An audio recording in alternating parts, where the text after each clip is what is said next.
দেশে আইনশৃঙ্খলা পরিস্থিতির চরম অবনতি হয়েছে বলে মন্তব্য করেছেন বিরোধী দলীয় নেতা এবং জামায়াতের আমির ডাক্তার শফিকুর রহমান।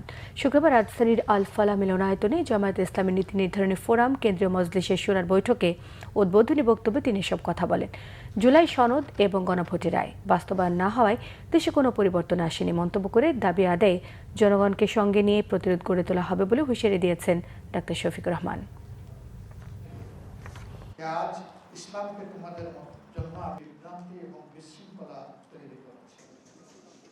স্বাধীন বিচার বিভাগ তারা চাচ্ছে না, স্বাধীন দুর্নীতি দমন কমিশন চাচ্ছেন না, স্বাধীন মানবাধিকার কমিশন চাচ্ছেন না, স্বাধীন গুম কমিশন চাচ্ছেন না, স্বাধীন নির্বাচন কমিশন চাচ্ছেন না।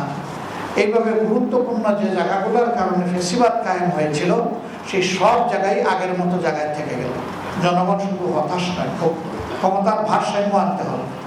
কেউ যাতে দুর্দান্ত ফেসিবাদী হয়ে উঠতে না পারে, জনগণের জীবন সম্পদ এবং ইজ্জত নিয়ে যাতে কেউ খেলতে না পারে, তার ওয়ারেন্টির জন্যই এই পরিবর্তন বা সংস্কার অপরিহার্য। আমরা প্রিয় দেশবাসীকে বলব, নিজেদের এই অধিকার আদায়ে আপনারা অনড় থাকুন। আমরা আপনাদের সাথে আছি, আপনারাও আমাদের সাথে থাকবেন ইনশাআল্লাহ।